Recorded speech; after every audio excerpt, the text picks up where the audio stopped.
Yes, even in late August, always powered by coffee each and every time. Got to about 83 degrees today. A hell of a lot better than it was last week, that's for sure. I just hope that it doesn't go back to Broil Fest by Sunday because I've got that concert, the Loverboy Sammy Hagar concert, where myself and the rest of the audience will be able to turn me loose with the best of both worlds. AC Mick, you have regained your rightful place in here. I have alerted the VC Justice League. I didn't give them much warning on this because it was just bam, bam, bam. It's my fault that it's so late in the day. I had a schedule going and none of it really happened. None of it. That's on me. So, but whatever. We're here now, and that's what's important. Excellent. That's perfectly fine. Yes. It's going to be 2 hours today. Maximum I can be on here. It's 8:45 Central Standard Time, and then I have to split. So I say some is better than none, if I would mention that, and I did. So, yes, everybody here in the greeting committee, that is wonderful. I don't know if there's anything going on tonight. I don't recall there being any shows dropping right now as I was doing this, but that, here's the thing. I've had private messages to, Psycho, why are you doing it at this time frame? Or what? I'm not going to lie to you guys. I've got about 1,000 YouTube channels that I'm subscribed to. Sometimes I get alerts for shows that are going to hit, Some are down the page, all right, like Will and Stephen Schnee and stuff like that. But that's not my doing. That's just how that goes. So I never know who's on, until after the fact, really. Some of you people probably noticed that I did something very unusual this week already. I threw a Monday morning show because a certain Archie was on vacation that week, and I figured, what the hell? Next thing I know, Massey's got one going too, and I'm like, well, you know what? The YouTube's made for everybody, and everybody can do what the hell they want in reasonable fashion. Hey, Grateful, how you doing? Don't remember Wednesday being a big streaming night in our little. That's what I'm saying, and that's kind of the reason why that I went off and I kind of adopted Wednesday for being one of my things. I know Saturday is a heck of a lot busier. I understand it because it's Saturday. And I know that a lot of people would like me to throw a consistent time, but I can't really do that. And I know that's sad, and I know that's not a great answer, but for the moment, it's whenever I can do it. And I try to alert my people, yes, my people, hey, I'm going to be doing the streaming now. This is what we're looking at. So to the 12 people that happen to be here right now, thank you very much. We have, hi, James, how you doing? We do have new subscribers in the Psycho Network here, but I don't know who they are yet. They haven't. YouTube is so lags, It shows me numbers. Just do it. Yes, I cannot. I'm glad to see you here. Did I give you a alert or not? I can't remember. It's really hard. I do like 10 to 15 different alerts for people. So, but I'm glad you're here. Okay, and I know we'll catch up soon. I swear. Monday morning was a good time. I got to. Yeah, I know, right? It was a nice surprise having you on, Nick, for a little while. That was a nice treat, if you will. Hey, loser list. How you doing? Starting to get some of the regular gang here. That's beautiful. I know we're almost 5 minutes into it, but I want to yap for a couple more minutes before I put a link out. I did have some possible coming ups, and then I had some work people. So I understand that, and not everybody can adapt to a schedule. That's how it works. Of course, we'll also explain the title of today, Two Hearts, a Savage Eye, and Some Crazy Psychos. Well, obviously, you know who the crazy psychos are. That's plural. That's me and my gang that come up here, and you guys in the audience. We are all psychos. That's right. That was weird. My camera just went, but that's all right. Like and subscribe if you care to, like I wrote in the description, like and subscribe if you care to be in the know of the future stuff. I'm telling you, we're having some fun. We're getting, I'm planning out Jukebox from Hell Season 5. We've got about half the season already locked in. We still got a little bit of wiggle room. We're going to do that. I'm thinking about doing the episode Labor Day weekend. Since we don't have Jerry Lewis for a for a telethon. Oh my God, that'd be funny. Maybe I should do a show on Labor Day night. Then we can have our own telethon, and people can come up here and do stuff, and we could have a total board. Remember, kids, we need your gold. Please sell us your gold. That's an SCTV bit if you don't know what I'm talking about. Back in the day, Royce was the only one of us to stream on Sunday nights. Now everybody and their dog, Toby Scott, never mind, I'm teasing. Toby, you don't know how to live stream, do you yet? Yeah. The lesson learned, no one owns a time slot. That's right. Hi, Dwayne. How you doing? And you know what? I should mention something. It was a pleasure, of course, being up on panel with you and Royce and all the other ones for the Black Sabbath Emporium, if you will. I really hope they do. Do we have any updated information? Are they really going to do that one final gig? I mean, obviously we know Forbes went and dropped it. What a weird. Forbes is not normally a resource for rock and roll. Yes, yeah. I was like, excuse me, would you like some coffee?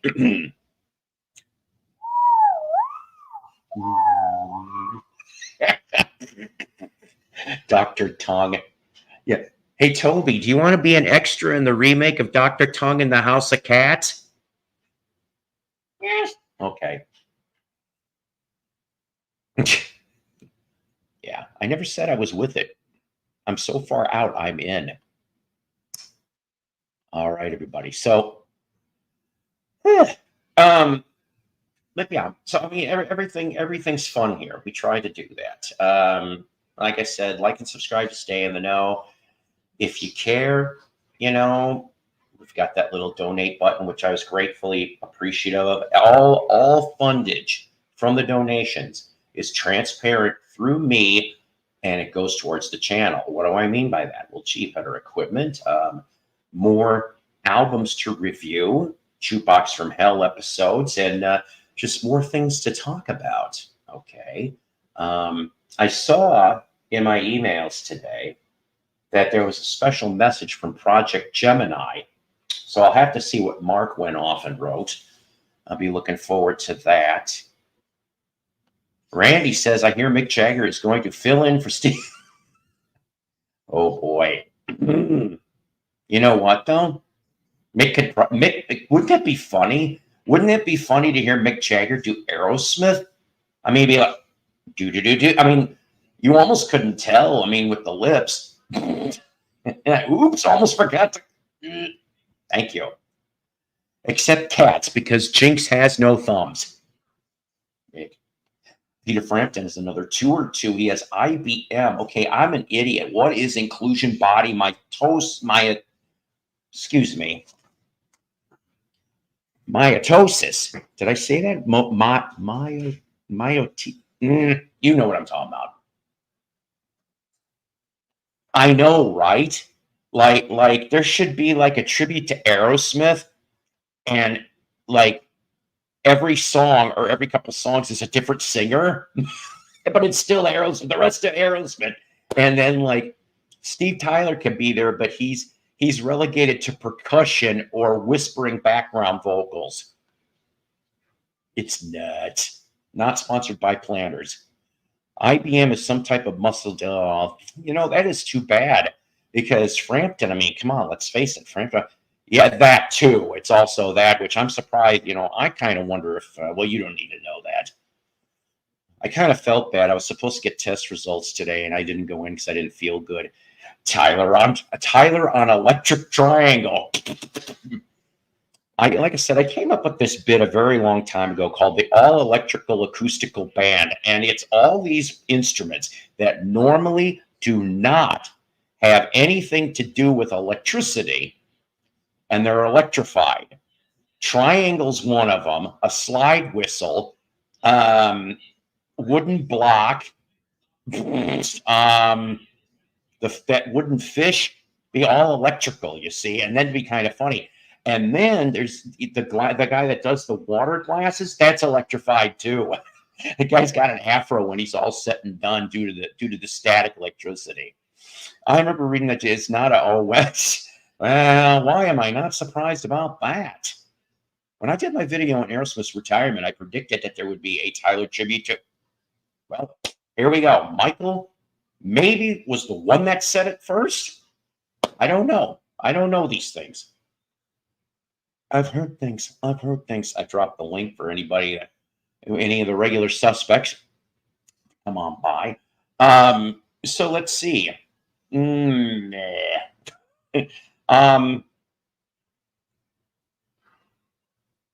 Boy, oh boy, oh boy. Did I look through hundreds of albums in the last week. Hundreds. You know, oh boy. So there's this antique mall on the other side of town. Hundreds. Their prices were ridiculous.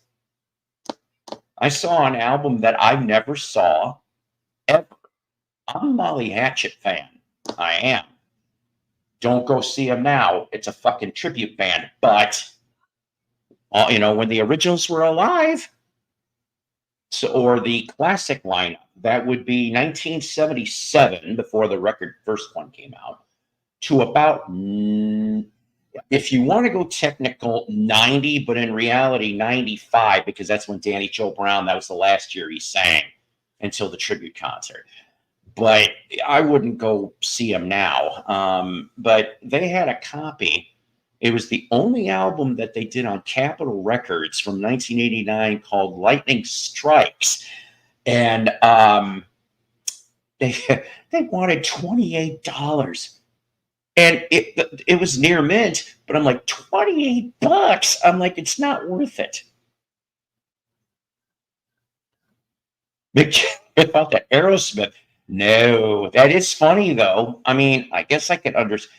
Maybe he thinks Joe is the version of, Keith, and just keep going down the line. A Melody bobblehead.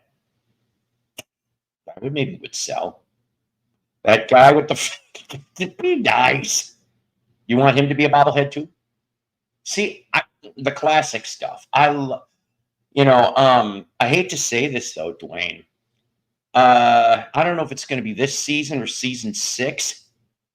Molly Hatchet's going to be in Jukebox from Hell. They will be. They're going to be. And it is the original era, okay? If Chris Robinson from the Crows sang Zeppelin tunes and nailed it, he could. And you know what? You're right, because he did nail, for the Black Crows featuring Jimmy Page. That was I won that at a radio station, that CD. That was a really good one, seriously. But yeah, so here's a good question. Who would you like to sing in this Tyler tribute tier? It'd be a 2-hour show, maybe 2.5-hour show.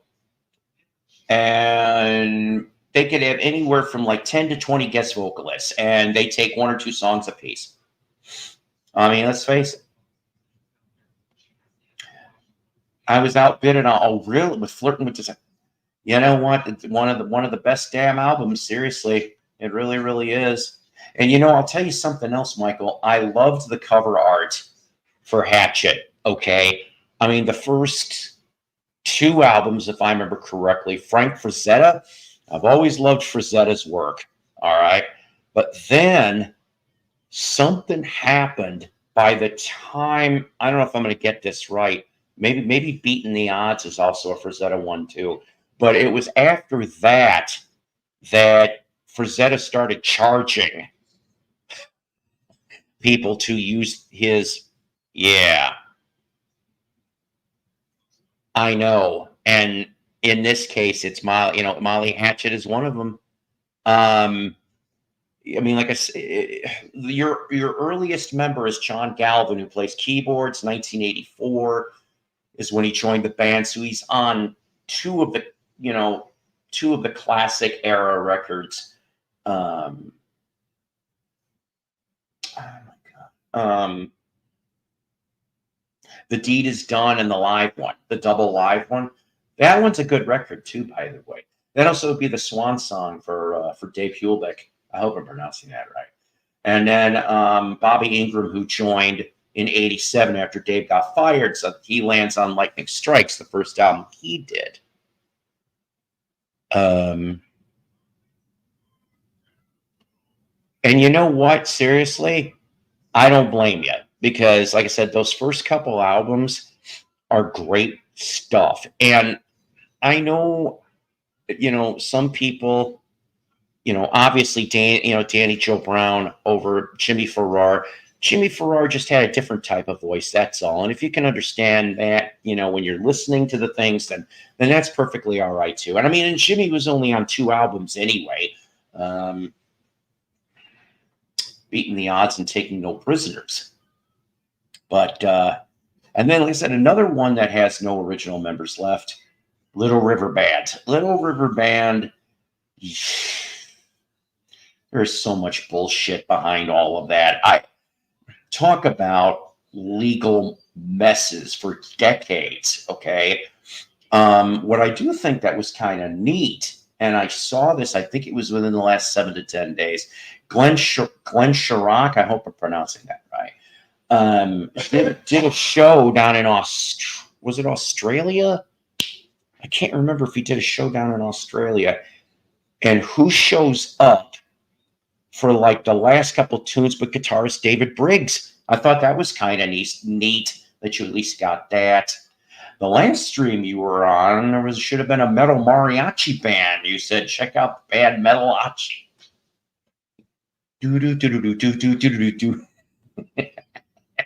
Tough question. Yeah, it is a tough question. Is there like 10 to 20 competent rock vocalists that can take and do 1 to 2 Aerosmith songs?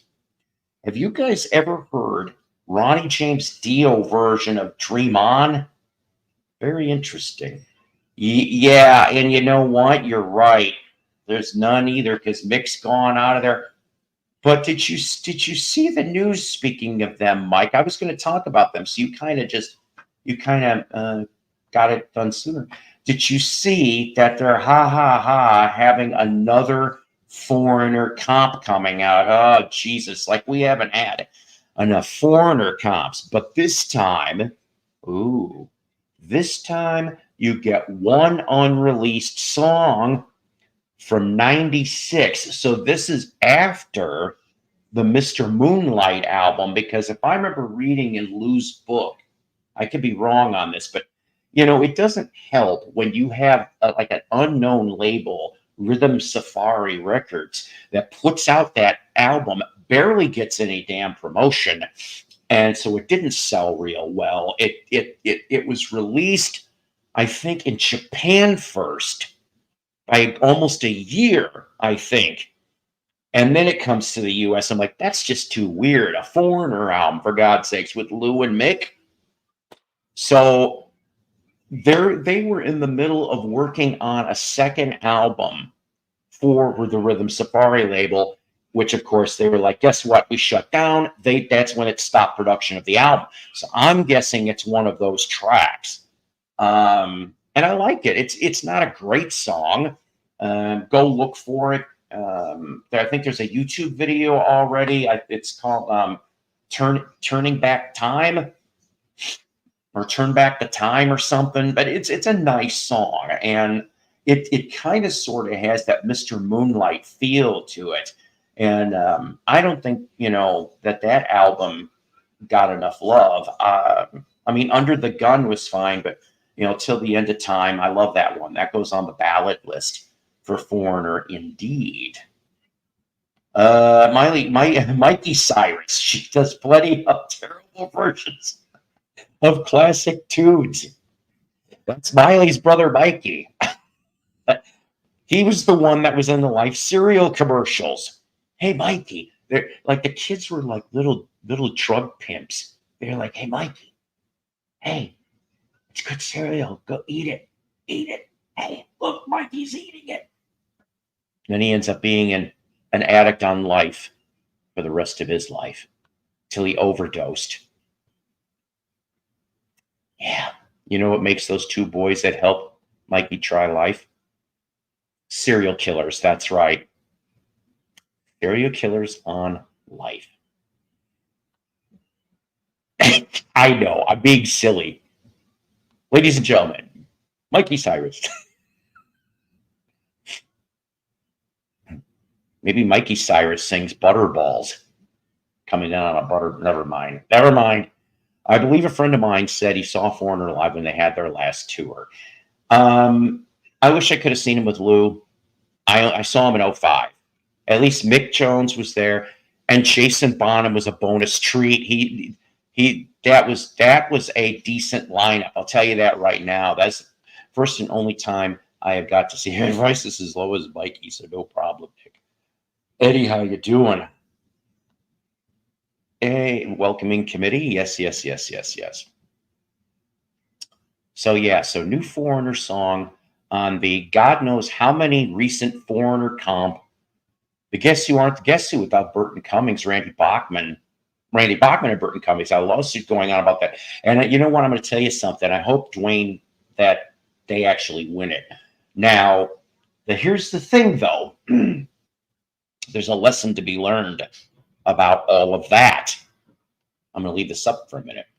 And the lesson to learn on all of this is, and they should have nipped this in the bud when the band was formed, okay, and they knew that that an album was going to come out, okay, so that there was physical evidence of this band out there into the public, out into the world. And so what they should have done is back then, I know it's all woulda, shoulda, coulda bullshit. I understand that. But what would that be? 65, 66 was when the Guess Who cranked out their first album. Yes, with Chad Allen. But they should have done the name thing back then. If that was the case, Burton wouldn't have had a right to it unless he bought into it. But Randy definitely would have had major percentage along with Gary, and I don't know if Jim was still the bass player. And even Jim and Gary, they left the band in and out of Guess Who. So, I mean, that's the thing. It's so screwy-looey, but I really kind of hope that, that Randy and Burton get it. Seriously. Hey, how you doing? Rainbow is a great band. You betcha. And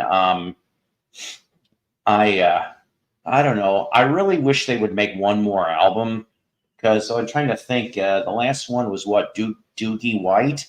Am I right? Strangers in Us All? I think that's what it was called. What was that, like 2001? Hasn't been one since. And I am just like, I mean, obviously Glover's not going to do it because he's with Purple. But I mean, I don't know who they could get for principal players.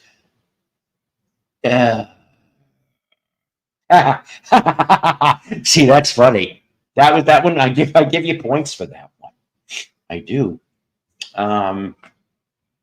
But I mean, Jeff Pilson, I like him in Dokken. I do. Rockin' with Dokken, ladies and gentlemen. My love for Dokken is burning like a flame. Hey, Vag. Do you think any artists and bands from today will have staying power and will be around 30 or 40 years? No. I'm going to tell you right now, okay? You're talking longevity. You're talking meaningfulness in the music world.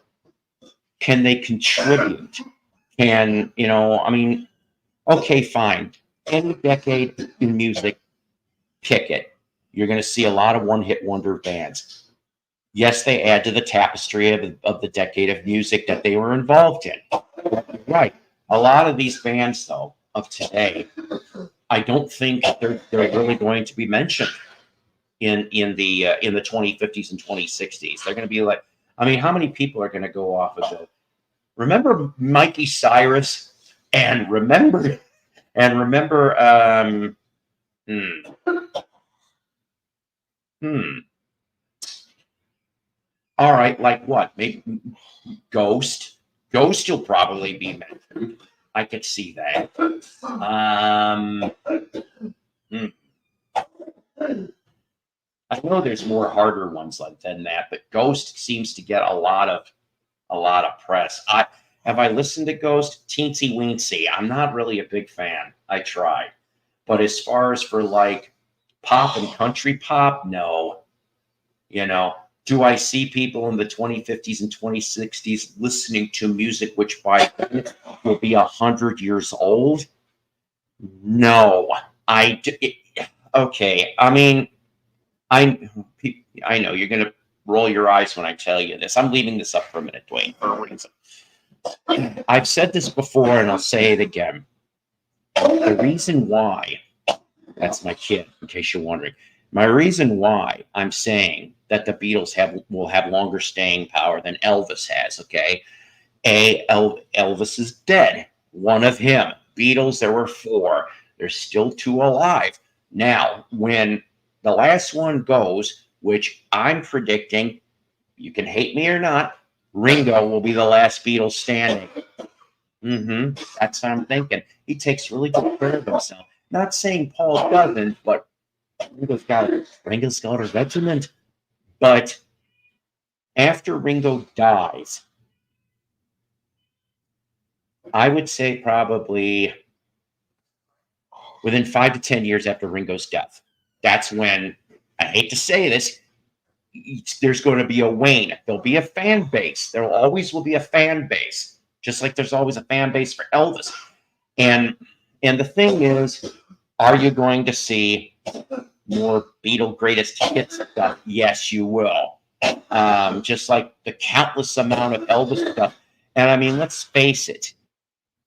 I think the last new non-live product that I recall that was released for Elvis was 2014. Was it 2014? Elvis Presley by the Presleys. It was that TV special, and it was the found cassette from Sam Thompson, Linda Thompson's brother, who in '74 Elvis came over to Linda's house, and he just played guitar and sang 3 songs on it. That's the last thing studio wise that we really got. And well, I mean, let's face it.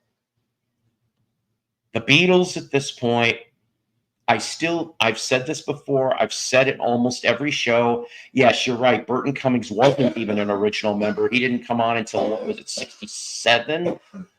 Understood. And thank you very much. Like I said, I'm sorry about the time frame. Everything went screwy Louie. That's right. Chad Allen and the Expressions. And then, of course, well, Chad Allen, rest in peace.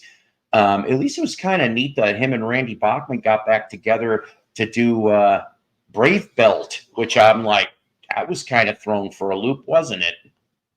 Randy, clock on the wall in this bathroom stall. Always seems for the least deserving. Well, yeah, we could even get more. Do you want me to get more obnoxious, which is not that hard to do? Let's say, for example, oh boy, I can't believe I'm going to say this. Let's say that Ringo passes away and Pete Best is still alive. Oh my. You want me to be more facetious? I can be more facetious. Here's one more that I haven't brought up. Not sponsored by Hall's Cough Drops. Anyways, let's say Pete Best dies. Jimmy Nickel pops out of the woodwork. See, I mean, poor Jimmy Nickel. He deserved better. I guess so. I've tried inviting, but maybe let's see. Oh, my breath don't stink. Wait. Nope, I don't stink either. So I don't know. Maybe it's just my obnoxious personality. Boy, oh boy, do I go off and tell you guys a true story? I suppose. Do you know my first? Oh boy, I can't believe I'm saying this. Do you know my first date was my senior prom of high school? Mm-hmm. Isn't that pathetic? I tried all throughout high school, and you know what most of the high school girls said to me? Yeah, Randy says that somebody's toking some good shit. His response is more hack. So, yeah, I mean, amen to that, Terry. Indeed, Deadwex, I resemble that remark. Michael, hey Dave, how you doing? Uh, yeah, Paul McCartney smokes weed. He'll be dead in no time using hard drugs. Can you imagine if he went and dropped acid again, like he supposedly did in 66, 67? The way music's evolving in 20 years' time, it'll likely be called music. Is to do it. It'll be like beep boop boop boop boop. Isn't it like Jetsons? Remember that fucking Jetsons cartoon?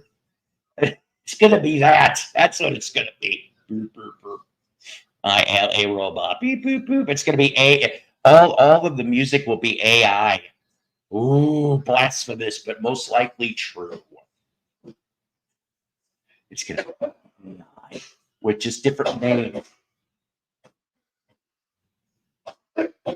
like Music Chronic or The Great Spins or Psychos Platters. It better not fucking Psychos Platters of our AI channel. I'll come back from the grave and beat their ass. Nickabor. Mike Love over. Oh. Are you saying for last original member standing? Yeah, I mean you could be right. I feel bad for Brian as it is. But here'll be the joke. Al Jardine will survive. It's going to be Al Jardine. I predict it'll be Al Jardine as the last Beach Boys standing. There, I said it. And then you know who come out of the woodwork? David Marks. See what I did there? You didn't think I'd be able to adapt to that. Dave's here. The weird shit begins now. Yes, that's right. My buddy dosed me about a month ago. Oh my, I was obviously pissed, but it was thankfully a very itsy bitsy microcosm small amount. What do they call them? Micrograms for dose acid? Was it a sugar cube? No, it was coffee. Like the Beatle, like John and George, it was coffee, wasn't it? By the dentist. I still think that was rude. The dentist doesn't tell them there's acid in the coffee until they drink and go, by the way, we dosed you with acid. Oh, they were pissed. And then there was like the ride back from hell. Excuse me. Music not created by humans, not much thought put into it. Almost just like now, unless you're a hard rock band. If that's a point story, I'm not interested. I like that. That was good. You get bonus points. You get bonus points for that. It will be called Music. Well, yeah, we already got Music. But you know, I got to tell you something that I like. I okay. Is it weird that I miss like Kmart, for example? In the 70s, I went to Kmart. We didn't have Walmart. Where I grew up, we had Kmart. We had Kmart and Woolworths for a little while, and Monkey Wards, and I think that was it in our town for big names, and a J.C. Penney catalog center. And they used to play Muzak in the 70s at the Kmart, and I tripped on. There's some on YouTube. You can listen to people saved the original tapes of this Muzak that was played. This was sent from corporate or whatever, from the corporate center, Kmart, to the stores, and they would play it. So some people managed to save those damn tapes. Yes, so many people dies on this stream. Yeah. Who was their dentist? Well, I'm guessing the dentist is way long dead now. He bought me oh no. Oh, no. What have we learned from the Grateful Dead and being backstage? Do not take a drink that is not opened. Right, Randy? Somebody, oh my God, somebody on Facebook put the recipe for the Kmart subs. So you can make them at home. You can make them at home. I'd love to do that. That'd be kind of interesting. It really would. See, there you go. So let's see. We got Chris Robinson, a Noddy Holder.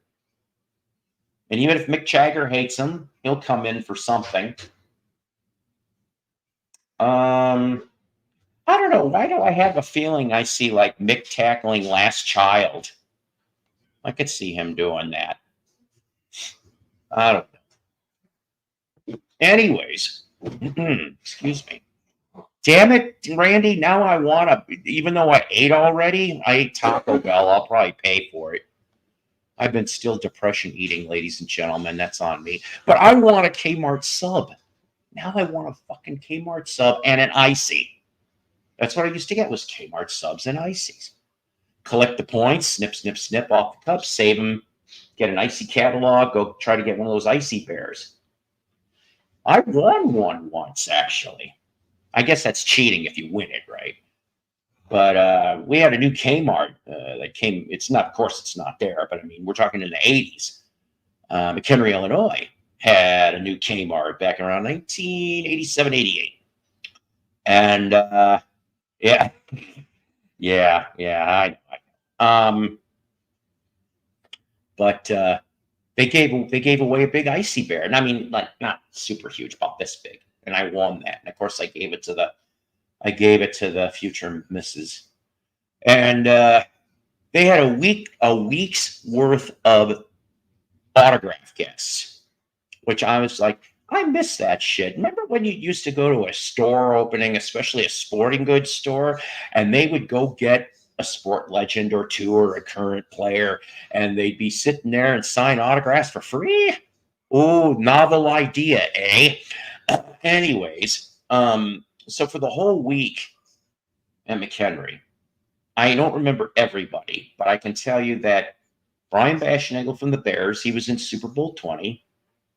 I met him, and he took off his Super Bowl ring and showed it to my wife. I could not believe that he did that, and she put it on her damn finger. I'm like, take that ring off of your finger and give that back to him.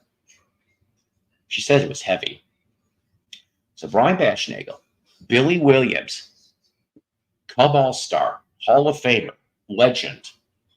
I met Billy like twice, actually. Very nice individual. But I didn't get to meet him there, unfortunately. Oh, Wrigley Field. The line for Billy was ridiculous that day. Some soap opera stars that I can't quite remember who. They were ABC soaps, though. Yeah, I used to watch soaps in the 80s when I wasn't working.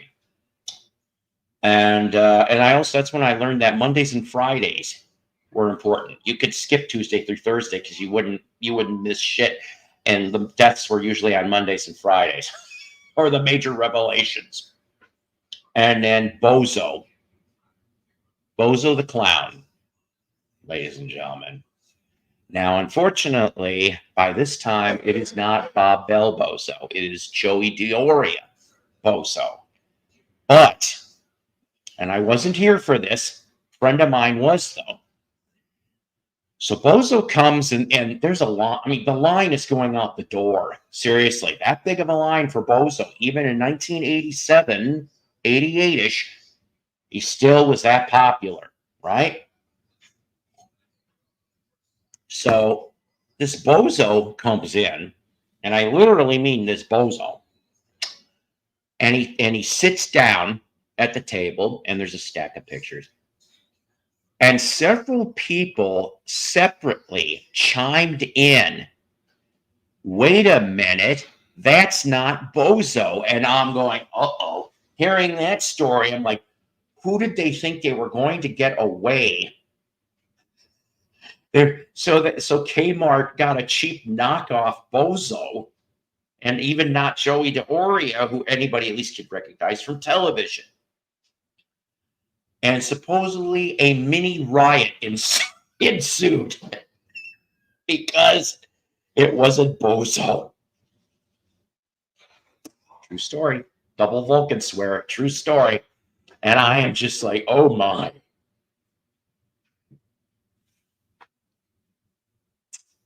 I don't know. Yeah, he probably very much is, Terry. Uh, oh, okay. I get what you're doing on all that. All right. I was like, what the hell's all that? I thought it was like, oh my. I don't want to know about it. Hey. All right. Our first guest, straight out of Wyoming. Here he is. Hey, Paul. How are you? I am quite all right, sir. I'm quite all right. And guess what? Guess what? Me too. I'm good. Actually, Mello, if you're here, pop on up too, please. Where is that Mellow D guy? Well, you just see, you ask and ye shall receive. Yeah. Yucko, oh God, Yucko the clown. I fucking remember Yucko the clown. Hey, Michael Nolan. How are you? Who's the clown that Bozo? he wears it? No, didn't it? No, it's Krusty. No, it's no, it's he does porn. The guy is dressed up like in this weird mask and a clown outfit, and he's doing shit from the it's strange. It's strange. Melody isn't feeling like himself today. Would a Mellow C work for you? That sounds like a commercial. Yeah, but not brought to you by Mellow C. Easily digestible. Slip it in your vodka. Yes, I have, and they're hilarious. Hi, Dave. Michael brother. Fact. See, I'll throw that in there too. Where is that August kid? August. You missed me on that. Yes, it's Krusty. Hey, who wants an itchy and scratchy cartoon? Yeah. Well, you're not getting one. Hey, Paul, could I show you my rock albums I got a few weekends ago? Yes, actually, but hang on a minute. Okay. Hang on a minute. And I'll tell you why. I will gladly let you. I know. You know what? I was going to say, hey, this is the day to show your rock albums, but you jumped the gun. So just hang on a minute, because before we get to it, because I know you said you had 40 of them, ladies and gentlemen, this is a Wyoming Dave vinyl countdown marathon. There will be a quiz. Get your number 2 pencil. So help me God, you get a number 3 again. And your Scantron test. Remember those Scantron tests? You didn't fucking shade it in enough. We don't know what the answer is, so you flunked. Sorry, test, I remember. Homie, don't play that. Homie, don't play like that. So before I do this, I'm going to make myself big. Shut up!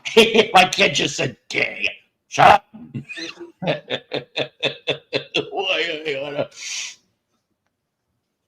Well, my girlfriend makes me that way. Anyways, what was that? Give me the. He's saying Chappelle going, give me the big ones. Anyways, if you know what that skit's from, good for you. So the title for the day: 2 Hearts, a Savage Eye, and some Crazy Psychos. Well, we already mentioned that the Crazy Psychos is us. It's me. It's Dave. It's you people out there in the audience. That's where it's at. Now, the rest of it, excuse me a second, the rest of it goes like this. And I already am going to go off, and I am actually going to show you, for part of this title, is a reveal of a future Jukebox from Hell episode for season 5. Anybody want to take a guess before I show things? 2 Hearts, a Savage Eye, and some Crazy Psychos. I can't guess. I'm not sure. You want to guess? Guess. No. You don't want to guess? No, I don't. All right. Well, okay. From 1985, their 3rd album, and their last for quite a while. Oh, Men at Work. I've never heard. Mm-hmm. It barely made a dent in this country. It only made it to 58 on the charts. Why? That'll be explained in a future episode of Jukebox from Hell. Now, this one's a gatefold, actually. Here's your back. I have not had a chance, because I just got these. You're down to 3 guys. That's part of it. Colin Hay. Yep. Colin Hay. Singer. I don't remember the other. Yeah. But, so, 2 hearts. Oh, Terry, so help me. I'll tell you what is in a second here. But you guys are good, though. You guys are smart. I never said, ever, that I had the dumbest audience in YouTube. I have never said that, nor would I ever. But look what Terry put. He's like, pretty things. Well, damn you. That's exactly what it is. It's pretty things. Savage Eye. Now, I've never seen this album before. I'm not going to lie to you. The only one I ever find is Silk Torpedoes. And the thing is, of course, the Fontana era Pretty Things are great. But you know, the Swan Song stuff, which is what this is on, is also for some pretty good stuff here too. But it is a little bit unnerving, isn't it? And of course, I know. I don't know their music, would you believe? Now Michael says he's craving a Vegemite sandwich. I'm not going to do the flute solo or whatever the fuck it is, because I don't want Australia suing me. It's Pretty Things like rock band or what? Yes, they are. They're most known though in the psychedelic era. SF Sorrow. I need to find an OG on that. But as we all like looking at the Swan Song label, can't talk. It was they had a couple albums. I want to say 3 on Swan Song. And did Led Zeppelin have something to do with the Swan Song logo or not? Oh, you betcha. In fact, I'm told that it was from a piece of art that one of the band members saw, and they got the permission to use that for the label. Hey, Lisa, how you doing? Yeah, no flute solo. They were like the early Stones. In fact, oh my God, what's his name? Phil May, right? Phil May was technically, I hope I'm getting this right, an original Stone. He was. And then when he either got quit or left, put to Pretty Things. So you really do have a super duper OG back when they were gigging Stones. Hello, DJ. How you doing? John Marino. Now, before I turn it to you for the showcase, let me go get a cup of coffee. You yap away for a minute or two, and I did put the link if Mello or Lisa or any of my regular suspects or even irregular suspects want to maybe come on up and be nice. Be right back. Talk, Dave. I'll try to entertain them. I'm not. That's why I don't do these streaming things. Hey, chat gallery, how are you doing?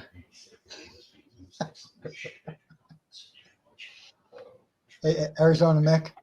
Hey, what? How are you? GJ Marino, Deadwack 66.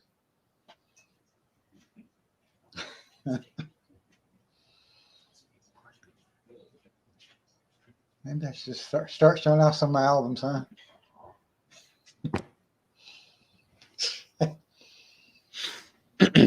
That's why I could never handle hosting a StreamYard by myself. No way.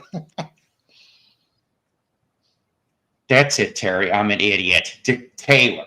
I don't know why I said Phil May. I'm just being a fucking idiot. But yeah, Dick Taylor was in the OG Stones, split off. He was a founding member of Pretty Things. I think if I'm right on this, all the founding members are dead, or there's maybe like one left.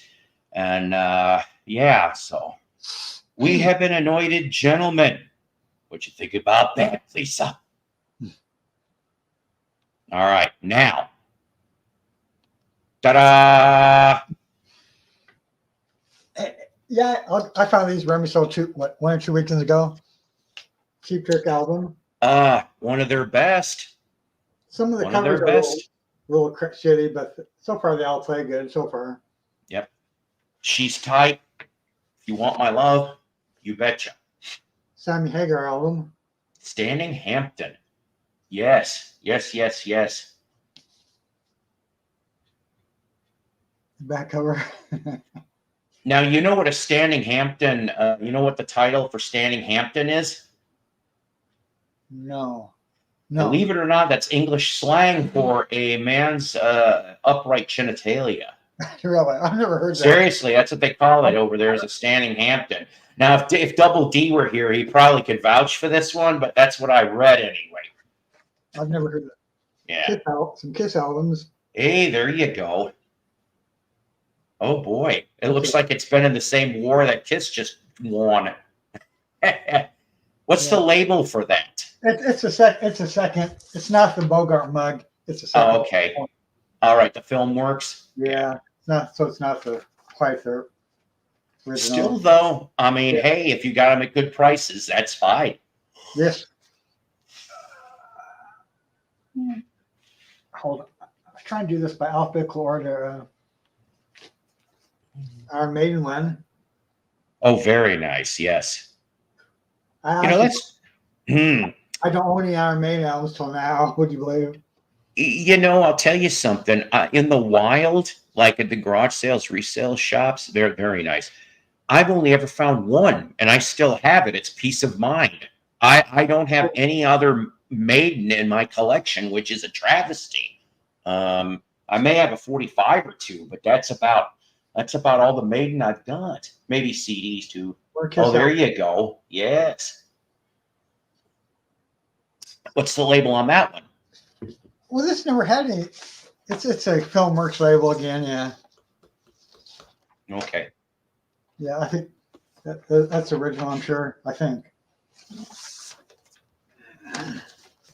Now, if I remember correctly, the theater that they recorded that album in, at one point or another, was co-owned by Frank Sinatra. Oh, really? Yes, Kiss's Love God. I've always loved that Destroyer and the Love Gun. Kevin Kelly, if I remember correctly, doing the artwork on that. Yeah. Did it have the No inserts were in here. So, oh man. Yeah.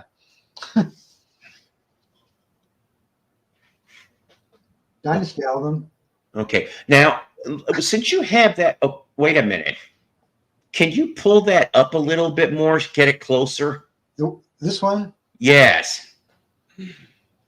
What's so different? Okay. All right. I'll explain. No, you can put that back down. So get this. How do I explain this? So the picture that's taken from. Hang on a second. I'm going to make you small for 2 seconds. Ladies and gentlemen, I don't know if I've ever had him on. John. Hey, John. Yeah, I don't think. How are you doing, sir? Okay. I'm trying to turn off the other. Okay. Can you hear me? Yeah. Yes, I can. Okay. I have to turn off the other stream. Understood. Right. Glad to see you here. Yeah. You know what? I usually watch Joe Mayo in the morning, and I've said hello. I've only been on a show once, and I've never been on your show. I just, watch and comment. And so here I am. Thanks for being here. Yeah. Seriously. And I was Joe and I were Wyoming Dave and I were texting earlier. We're chit-chatting for a minute. Talking. Yeah. But it's I'm always doing stuff, so it's like I'm here for a minute and then I'm gone. And same here sometimes with me. Sometimes. Understood. Yeah. Understood. I'm glad you're here. Seriously. And hopefully, you can you can come up here anytime you want. Thanks. So, Dave, you still got more albums to show? I talk about 10 or 15 more. Yeah, I'll go fast. John, let me ask you something. You got a couple albums you maybe want to show? I can. Yeah, I've got too many albums to show. Just pick a hand. Pick a handful, and I'm going to let Dave keep showing, and then when it's your turn, we're gonna show some things. I can hurry. Awesome. It doesn't matter what it is, right? Doesn't matter what it is. I'm not going to judge unless it's Bon Jovi that no talent. I want to watch some of Dave's records. I want to see what he shows. Okay. 3 more Kiss albums. There you go. I haven't listened. I've only listened to 1 Kiss album so far, but they play good.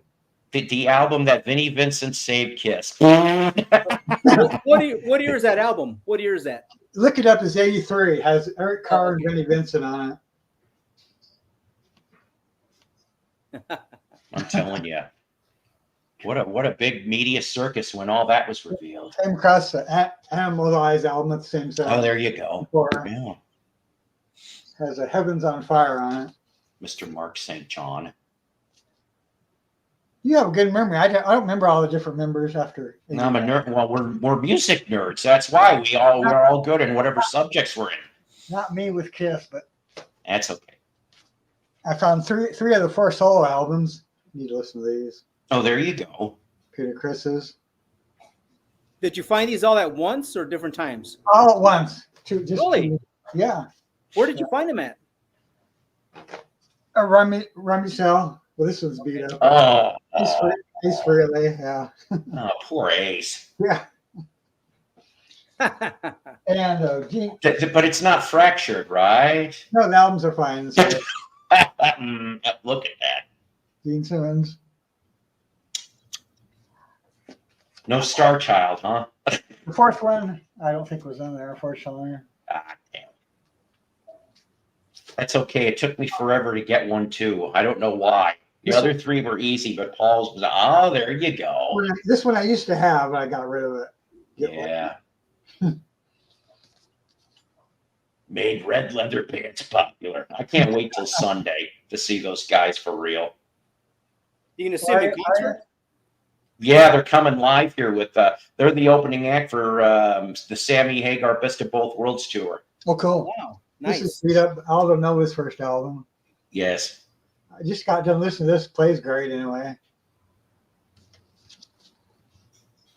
Hey, when you played it, was it just a fantasy? Finally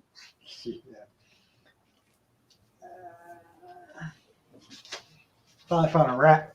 Tiny Katane on the cover, rat out of the cellar. Ah, yes, good old rat. Sir, unfortunately, in your home, you have a rat infestation. Yeah. and speaking of someone that, hang on a minute, that's in this rat cage is this guy. Yes. Fact. All right. Fact. What else you got left? 5 Rush albums. Oh, there you go. Yeah. Slapping the bass. Crest of Steel. Yeah, there you go. That one doesn't get too much love. I've only listened to this one's good. I've listened to this one so far, Permanent Waves. Truth, I think that's the first Rush album I ever bought brand new. Honestly. Could have been Hemispheres, but something tells me it was that one. Just 1 or 2 or 3 or 4 on Rainbow, his album, Straight Between the Oh, yes. Joe Lynn Turner vocals on this one. That one's got the hit off of that was Stone Cold. I love the artwork on that one. Stone Cold. I found a comp of K-Tel, White Hot, Masters of Metal. Oh, God, I remember that one. Yes. I don't remember. They did 2 of them, if I remember right. And I found them dirt cheap. What label is that? K-Tel, would you believe? Okay, all right. Good old K-Hell Records. Scorpion, Slade, Triumph. Come On, Feel the Noise. Black Sabbath, Crocus. Y&T, Judas Priest.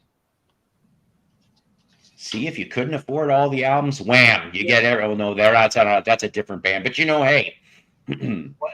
One non-rock one. Buying Tyler's not her more popular one. Hey, wait a minute. Is that the album that, Jim Steinman's involved? It's not the faster. Jim Steinman. It's not the Faster of the Speed of Night album, which is more popular. Oh, okay. I'm just getting Jim myself Steinman- confused. Jim Steinman wrote 3 songs and produced this one too. Hold on a second. This didn't really have any big hits off it. I got to do this. I'm sorry. Stone Cold E.T. looking for a couple of cheeseburgers from White Castle. Twisted Sister album, and that's it. Is that a Twisted Sister pin on your uniform? Pin Love on that your record. uniform. That record's awesome.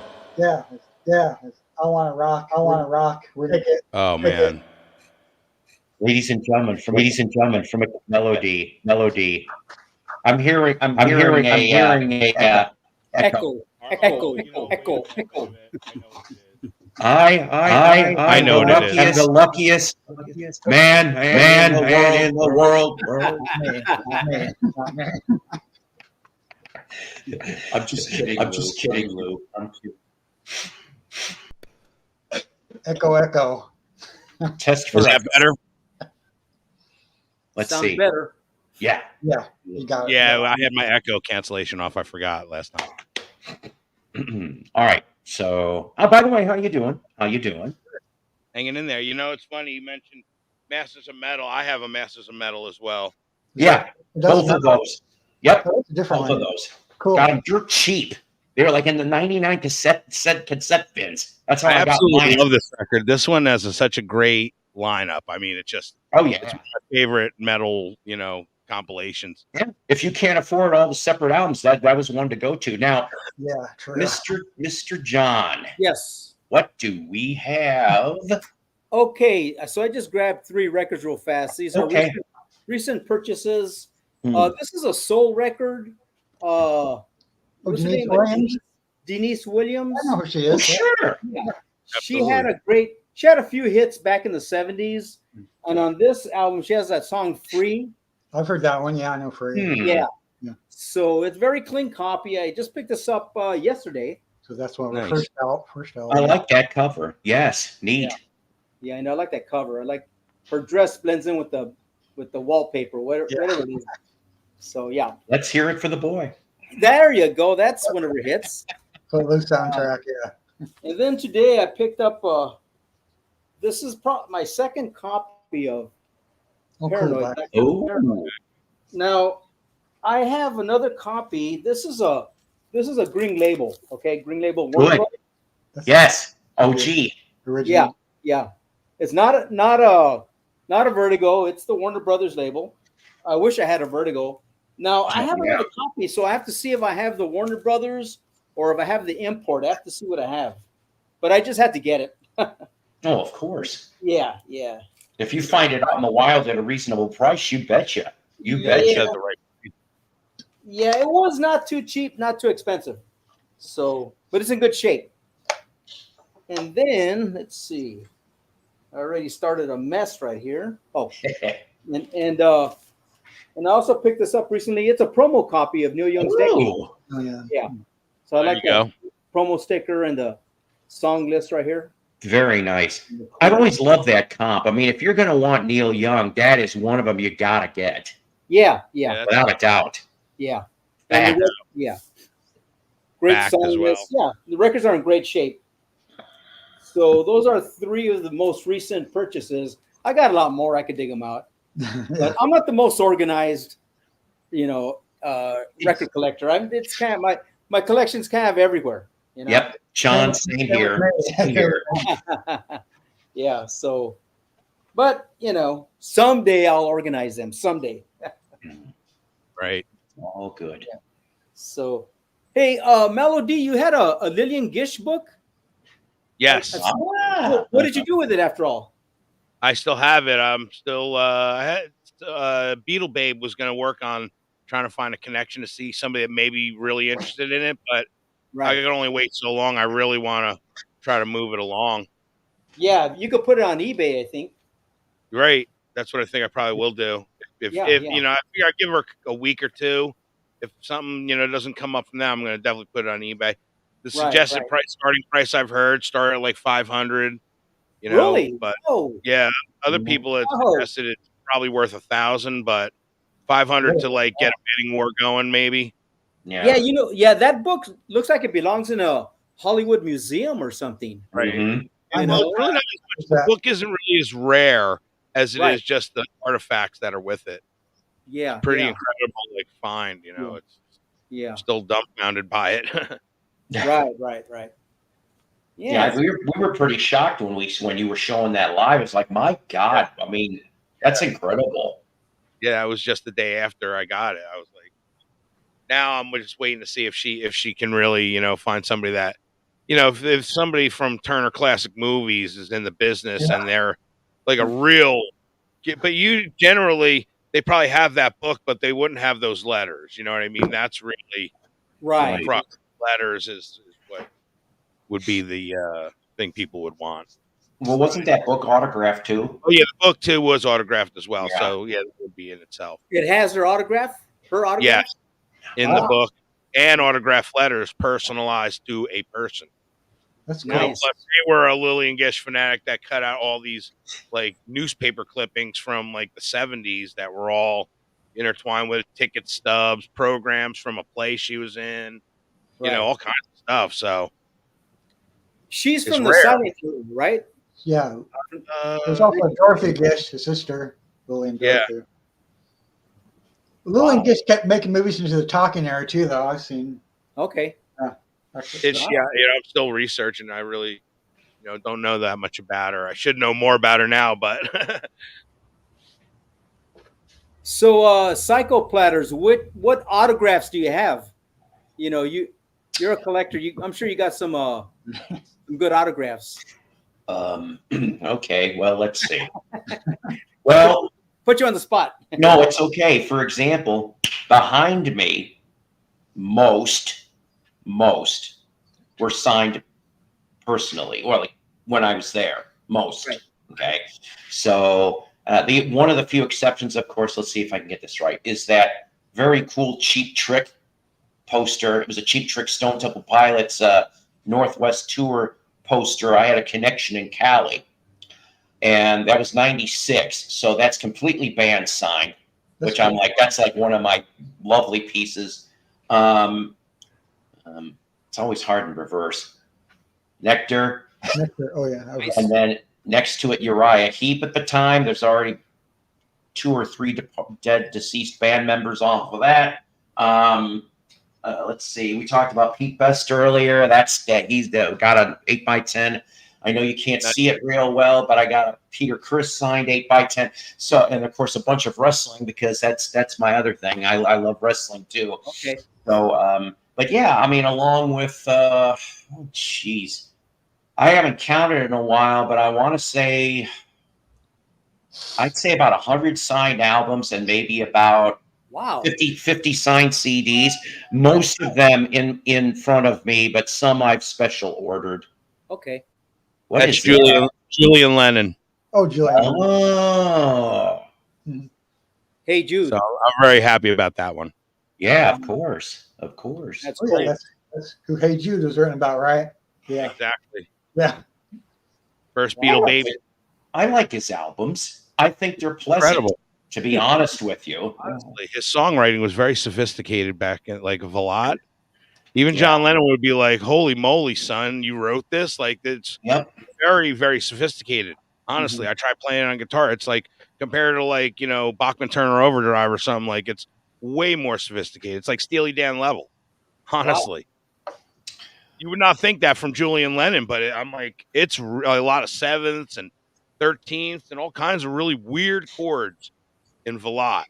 Even again, when it's Saltwater, it changes. It's very, very sophisticated and a lot of musical theory in that, which it just surprises me that Julian doesn't get, hailed more in, the musical scheme of things. You would think he would be a name like everybody else. You say Van Halen, you know how big that is. You say Aerosmith, Julian Lennon should be right there next to that level in my mind. Yeah, you know what? The whole music world is unfair, right? People really that should get the credit they don't. My guess too is, let's face it, it was 84. Julian knew that if he was going to go into this, he obviously had to have some forethought where he's like, these people are going to put me under a microscope along with being in a spotlight. So I better put out the best damn record that I could ever do. Really did. And he sure damn did. I like that one. Secret Value of Daydreaming. Beautiful, awesome record. I love that one too. Stick Around is such a great song. Oh my God. Here Comes Mr. Jordan was what was it? Now You're in Heaven was like that's where one of the last videos I ever saw for him on MTV and on the radio. He got radio play for that, but by then that Open Smile record, the one with Saltwater on it. Photograph Smile. Good album. Really, really good album. Yeah. Phenomenal song. I mean, the video is incredible. Yeah. And again, even Ann and Nancy Wilson redid a version of Saltwater. They're one of the only people who cover that song. Yeah. It's incredible too. I showed Jude the last thing he's put out, and that's a fine record too. So I mean, at least he knows. The song he just did with Dennis DeYoung as well. Yeah. Dennis DeYoung invited him, and they didn't even know each other. He just admired Julian Lennon enough to reach out to him and said, "Would you be willing to come on my song?" And Julian was like, "I would be honored."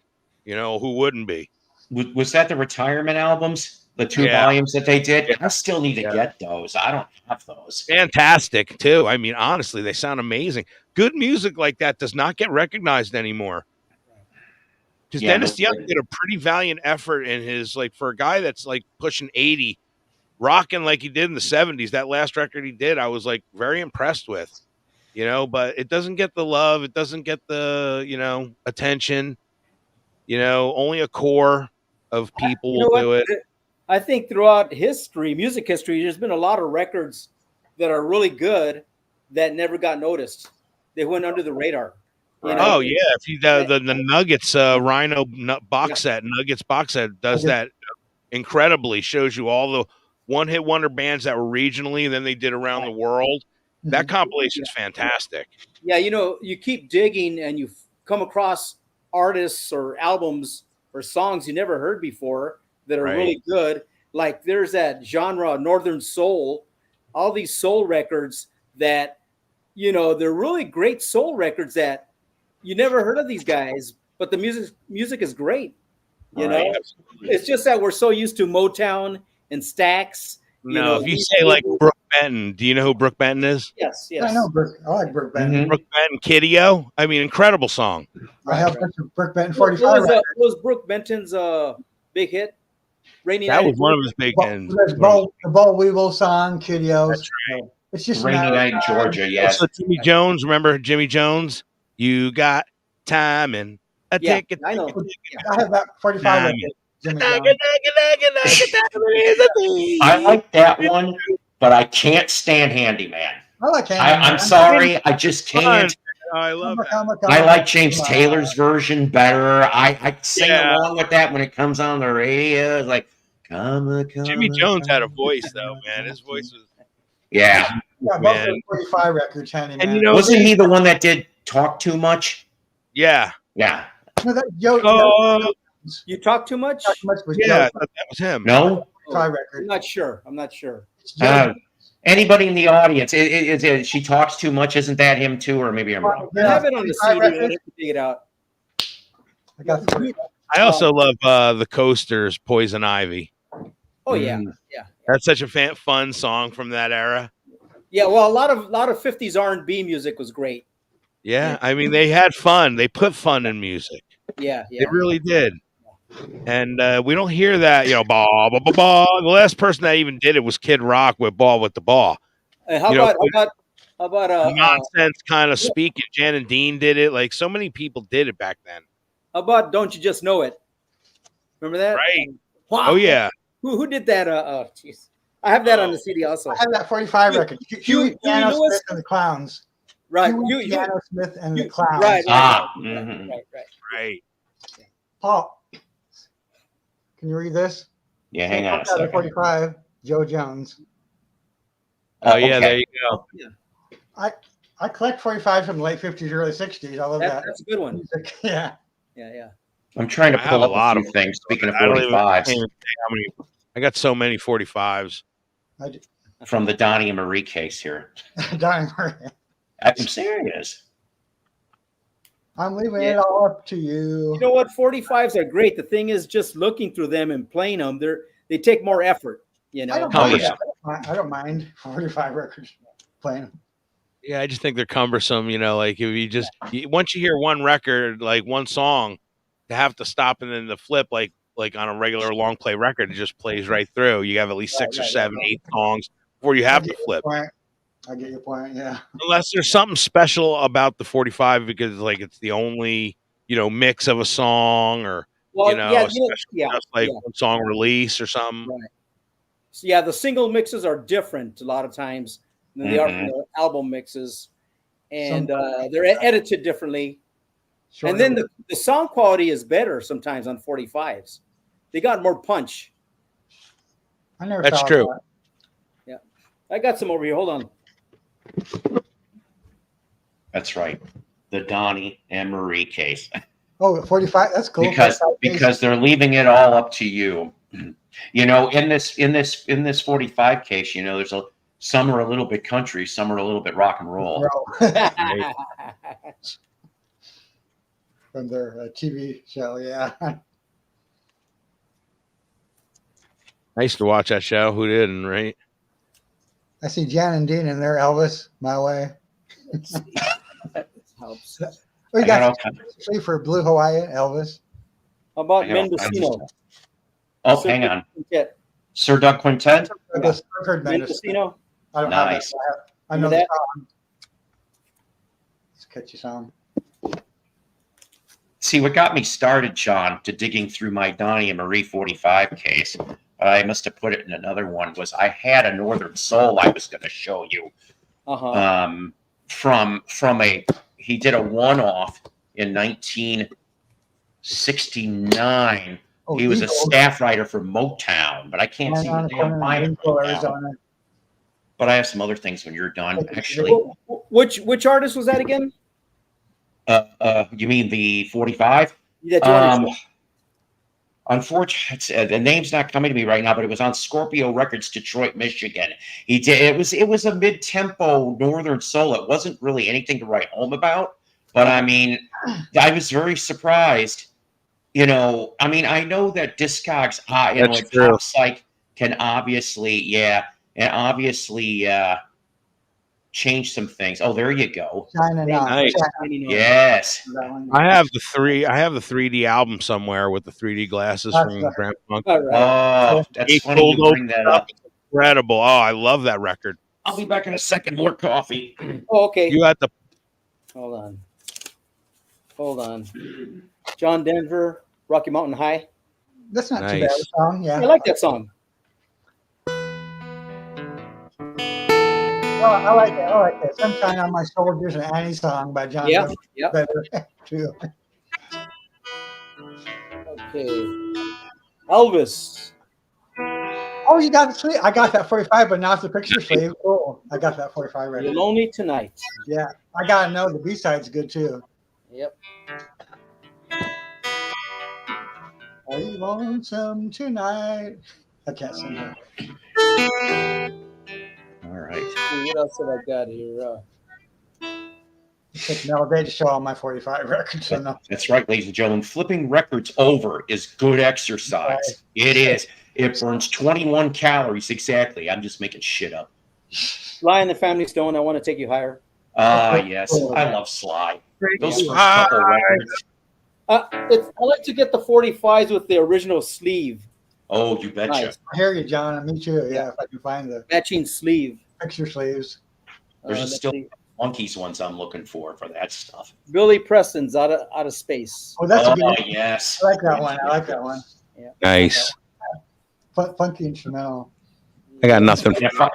If I remember right, John, you should have Space too. When George was doing his tour in '74, Billy got a spotlight and he performed Out of Space with the whole band that he had. I'm like, and I've seen photos of this, and they said that they're doing and he's like center stage. I'm like, holy shit! I said, this is why we need a '74 live film to come out. Brother Louie stories. Louie. Yeah. She was black. What? Okay. Well, this is a French import of Paul McCartney. Nice. Oh, I like that. I like that. I never saw that one before. French And that's version. one of my favorite songs. Jed. I love that. I play that one. Just that horn line. I mean, that's what it is for me. It's the horn line that sucked me in. Oh, this is a cool one. Crosby, Stills, and Nash, Ohio. Remember that? Oh, wow. I've heard With that the one. lyrics, which is kind of cool. I didn't know there was a sleeve with that. That's the Yeah, first yeah. time I've ever seen it. Look at the backside. Oh, look at that. I like Yeah. that. Yeah, and look how Neil Young turned into later. They were educated hippies. They certainly were. Didn't Neil Young watch the Kent State shooting on Yep. TV? Yeah, And then he went out and wrote the song, and within a day they recorded it, I think. that came out I pretty. should be able to do that. I wish I was able to do something like Talk about David fast Lee music. Roth, California Girls. There you that. go. Which they all could be. Record saver. The EP that booted him out of Van Halen. There you go.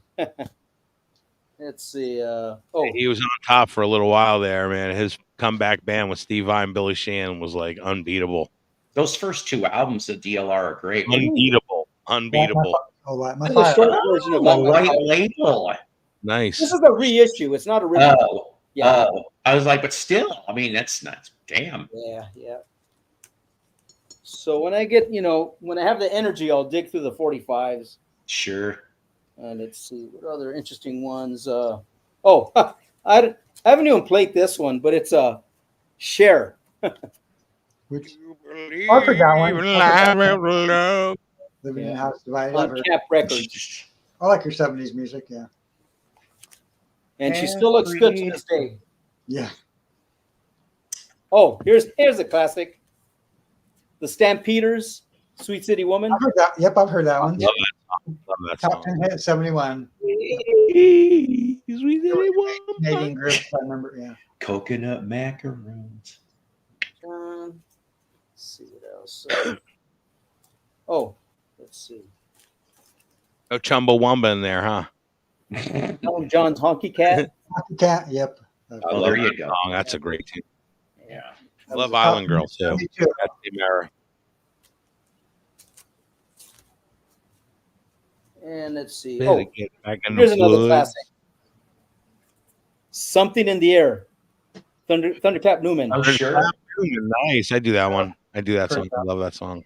I've heard that one. There you go. 69. I surprise a lot of people every time I play that live at a Especially show. from the movie The Magic Christian, all right? Yep. I've never seen The Magic Christian, but I know the movie. Well, that's it for now. We know the soundtrack, Okay. please. Thank you.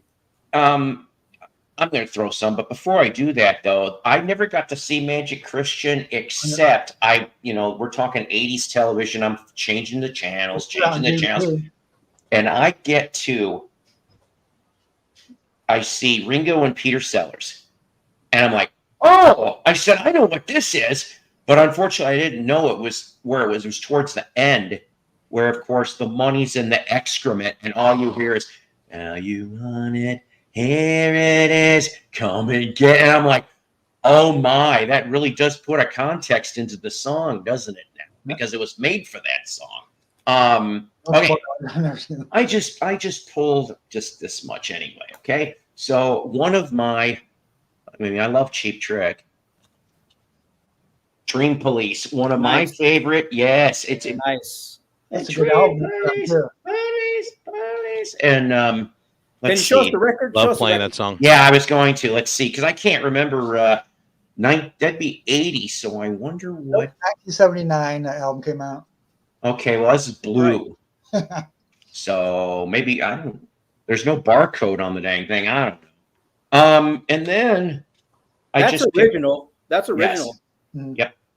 Thank you. My favorite album. I've got the LP signed by Robin when I met him many months ago. Nice. Yeah. And then I went to these next two.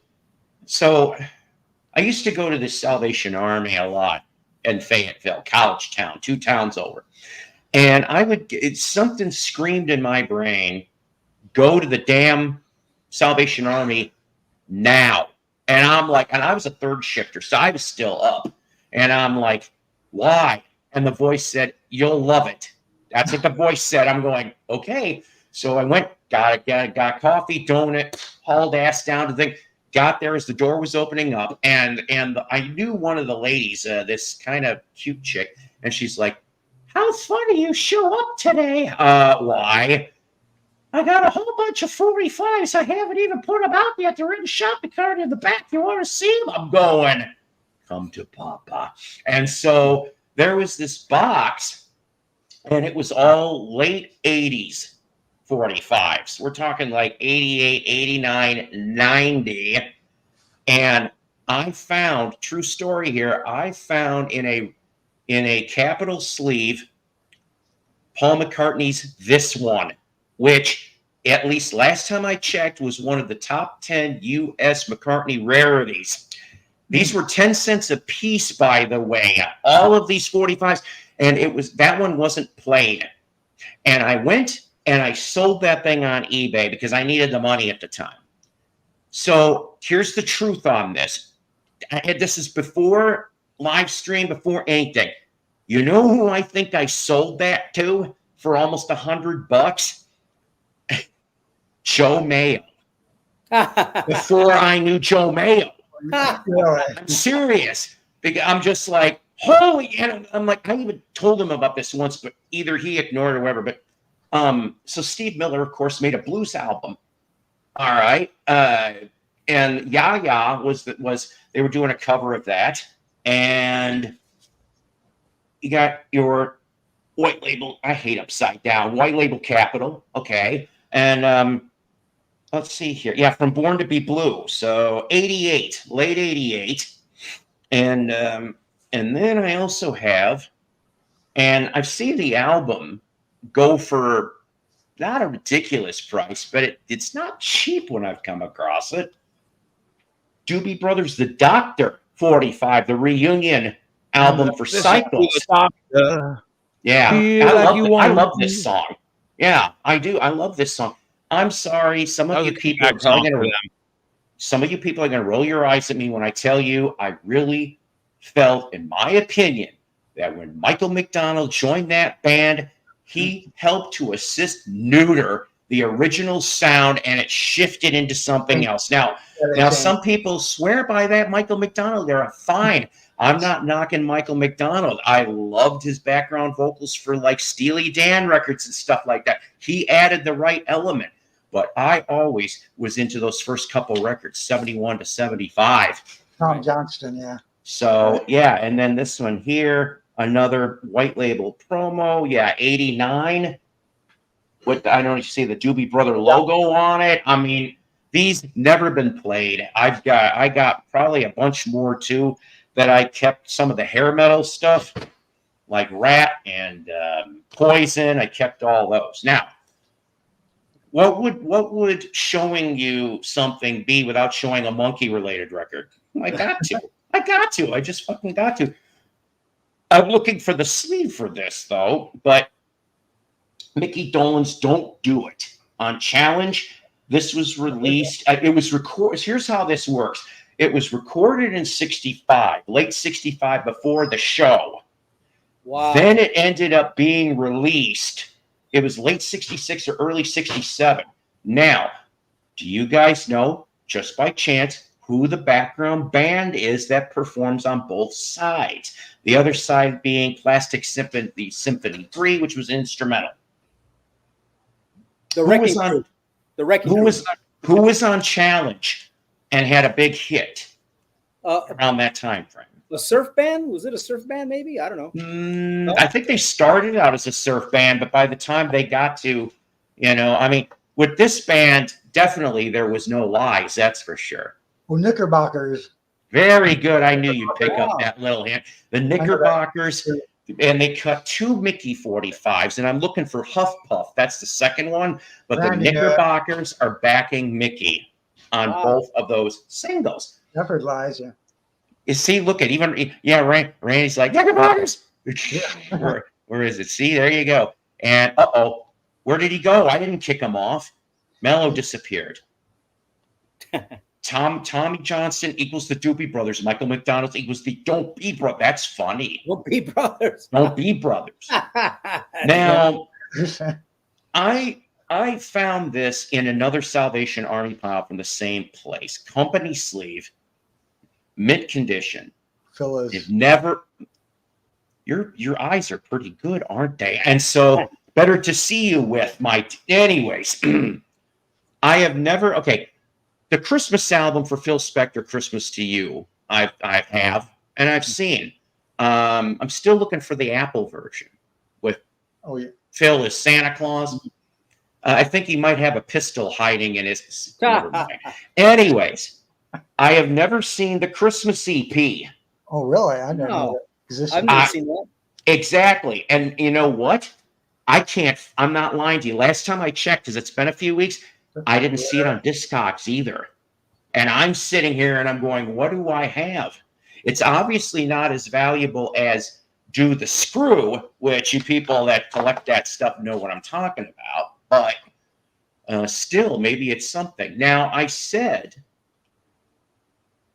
that if I ever found the 45, this is the most valuable 45, according to what I have seen over the years in my collection.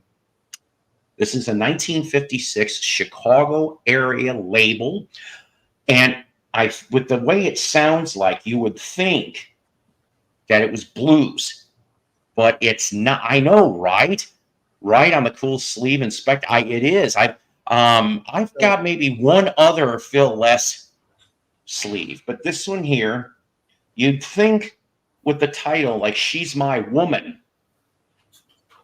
So Sky Records, Bobby Roberts with the Jennings Brothers. This is Rockabilly from 56. Oh, really? Now, saying that, I tripped on a book I was reading about, I can't remember which black artist it was that was at the Apollo.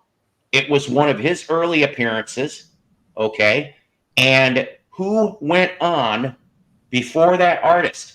These guys, and they were the first white artists to be at the Apollo during, the talent show part, and they got the hook.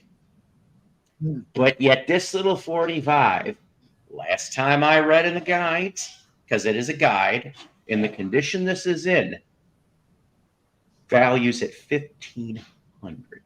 Wow. And I found this for a dime. Wow. In a box at a resale shop in Bentonville, Arkansas. Nice. And I'm like, that's awesome. If I can find a decent, because I'm going to do some research, but I'm probably going to end up selling it. I'm going to hate to. This one here, I have obviously the 45, but some of these things are separate. But it's not in perfect shape. Oh, that is nice. No, but here's your flaw. The teensy weensy. Somebody thought that they had to put A28 on this fucker, and there is just a little bit of denting on the top, not much. And if Mason was here, he'd probably pop up out of the blue. Because he would love to see that. Yeah, no ringwear indeed. No ringwear indeed. He says he's got that. Now, I also brought up before, and this is the last one, speaking of Beatle related, although your jet was a lot cooler than this, but I'm showing you for laugh value. It is Paul McCartney's and Wings, Listen to What the Man Said. Of course, the back looks like that, right? Nice. Watch this. That's the cool. Front, who was the jackass that put John Lennon? I want to know who put John Lennon on a fucking Paul McCartney sleeve. Because that's not who it is. Yeah, you can see if I got the right 45. Is it a sticker? It looked like a face on or something. You know what? You're gonna tear it. Don't tear it. Yeah, see, I'm afraid. I'm afraid. But yes, by John Lennon. Jeez. That was it for my 45 parts. Let me go and pack and let me put them back in my Donnie and Marie. At 10 cents a piece. My God, that's great. Mm-hmm. Wow. Yeah, I mean, those days are gone. Those days are gone. Although saying that, I think, remember, you know what? I got to step away. I'm sorry. I got to go do something. It's okay. I'm glad you stayed on.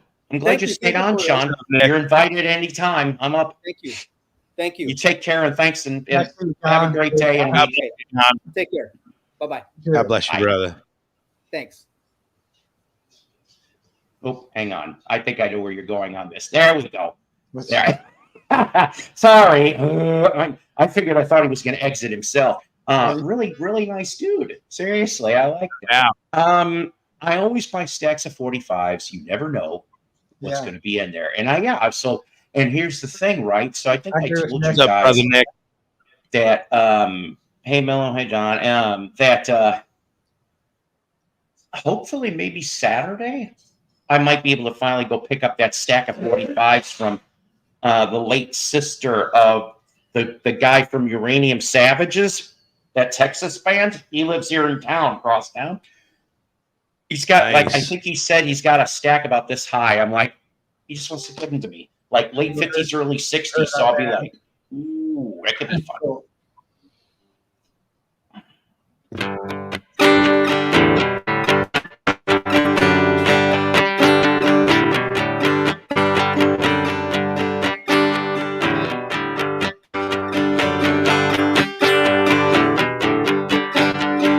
Anytime, any day, you can hear the people say, I don't know what I say, love is kind.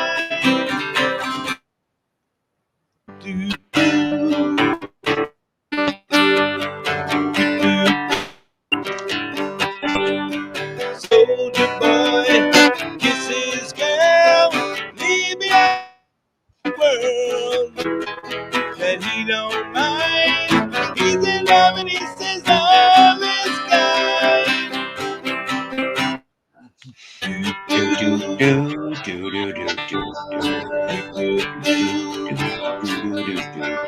Oh, yes, and even though people find a way to go, no matter what the man says, nothing like wrong, we don't say. Don't you listen what the man says. He says, love that tune.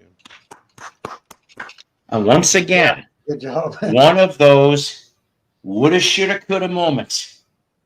Damn that Yoko. Damn her.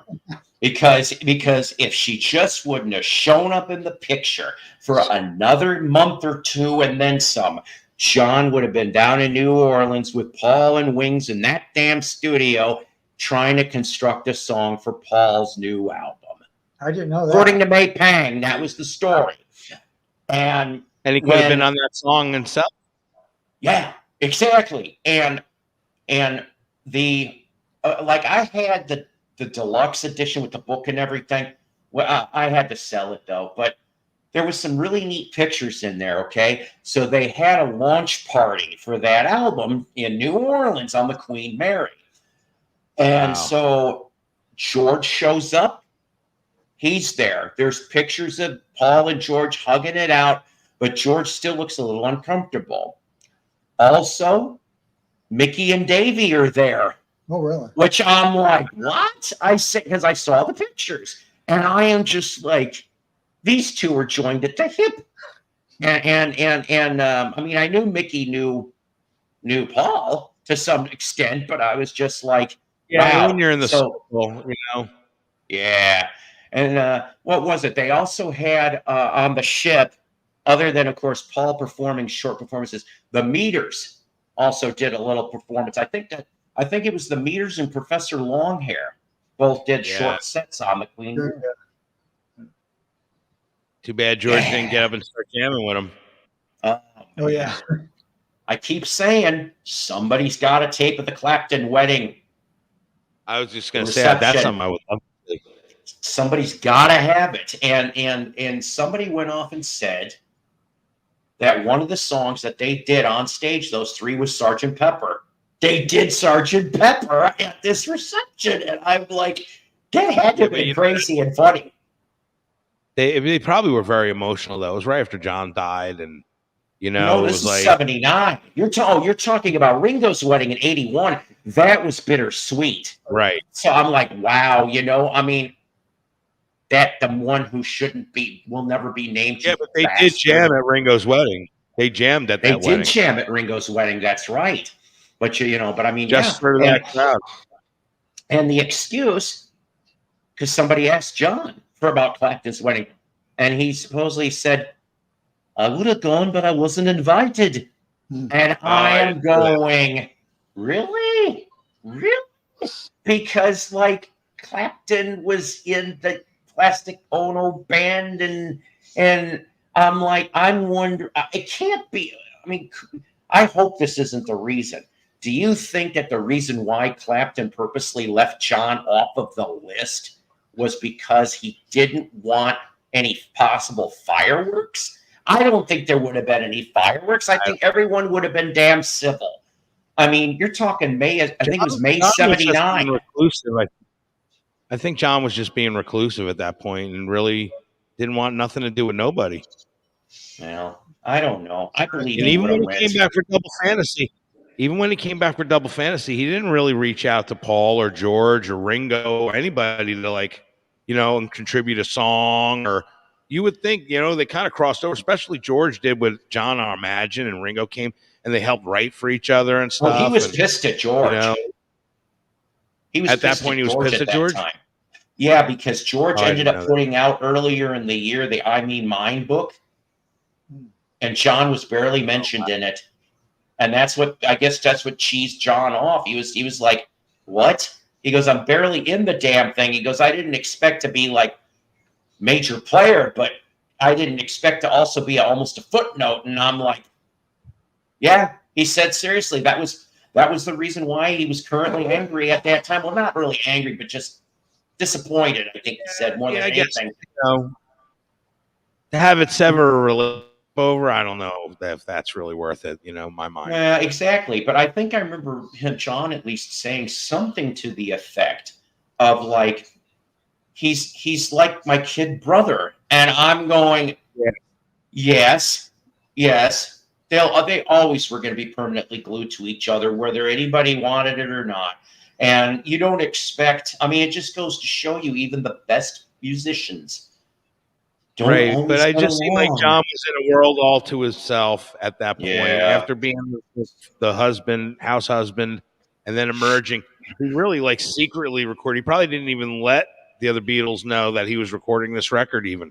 It was just like, I want to put this out and surprise everybody, and he kind of that was his attitude. You're right. That was dead on.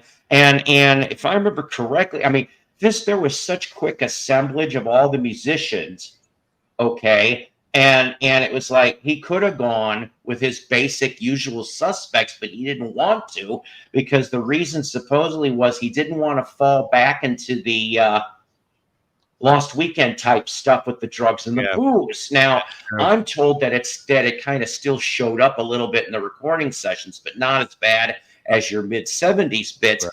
But, I mean, there were some crackerjack musicians on that damn Double Fantasy and Milk and Honey album. I mean, he wanted to take that band on the road. I'll tell you what, Rick Nielsen and what's his name, Tony Levin, getting a play on "I'm Losing You." I actually like that version. They should have kept that track. Yes, no doubt. Yes. It's like almost Cheap Trick with Tony Levin, basically, because Bunny Carlos and Rick Nielsen are on it. And Tony Levin's playing the bass player. Johnny L, my brother, how you doing, dude? Because Tom Peterson was out of Cheap Trick by then. So yeah, to get sing for a bit. But yeah, I mean, Yoko's Yoko. She's part of the story. She's always going to be part of the story, and whether we want it or not. And all I can say is that, well, there's not much to say. Although, like I said, I've said this before, I'll say it again. You want to hear, the only time you'll get 3 Beatles with Yoko, oh boy, Greenfield Morning off of the Yoko Plastic Ono band. her version, and just listen to Greenfield Morning, and you'll get John, George, and Ringo, along with, at the end of the recording, Ornette Coleman for jazz. They're all on that damn thing. And I'm like, it's funny knowing that. Oh, and where did he go now? I didn't do anything. He's having cell phone problems. I don't know. Oh, shit. Sure. I'm sorry, Mello. I'm not sure. I learned a lot from you and Mello about the Beatles. This interesting to listen to you guys. Well, I mean, I'm never going to declare myself to be any kind of expert, like some of those people on the Beatle Fest panels. But yeah. I mean, I try. When you love a band so much, you try to get all the information and soak it up like a sponge, because knowing the information just makes you want to dig more into the story and go. Like, I'll tell you one that I'm working on right now. I don't know when I'm going to. This might be in parts, but I want to focus on solo Beatles on other people's records. That is eventually going to be a series as well. Yeah, like, I mean, we might take like 5 at a time or something, or 4 at a time, where we can contribute one from each Beatle. I've actually got a couple albums that I found over the years. One of them, even a thrift shop 50 cent find, I'm like, I never saw a copy of that album ever, and it was a 70s album from a guy I never heard of. And George Harrison's on it on several tracks, and I'm like, what the heck? And so, yeah. Oh, maybe he's coming back. He's trying to. Hey, again. He's like the TARDIS, whiny kind of thing. I'm having really bad internet issues. I'm really sorry about that. Oh, no. Oh, you got my old internet. It's a Wi-Fi thing. It just sometimes it like comes in and out. It's not. It's a Wi-Fi. It's not a wired. Yeah. But yeah, I mean, it's just, if you love something, passionately, and like I said with the Beatles, I mean, and I've said this before, and I'll say it again, that I never like looked up to them. Okay, same thing for the Monkees.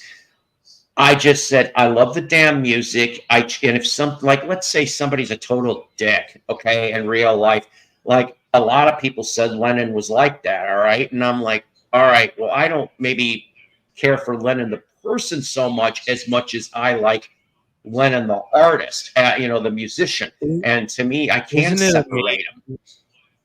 Isn't it amazing when we look at the Beatles? Even then, they were only in their early 20s, 23, when John, was like signed and stuff, literally. And those guys, when they came over to America, literally none of them were over 25. I mean, like, they were so young, but they looked like men. The whole world looked up to them. Like, older people than them still looked up to them. They looked like authority. They looked like they had had something to say, and it was worth hearing them out because there was just something about them. Same thing with Elvis. You just looked at Elvis, and he looked like he was above you. He looked like he had he was chiseled out of stone. You know what I mean? He had a look. And even when I look at bands in the 80s, even you look at Metallica in their early 20s looked like men in their mid 30s. Oh, yeah. Like me as a 16-year-old looked up at Metallica like they could have been 40 years old when they were only in their 20s.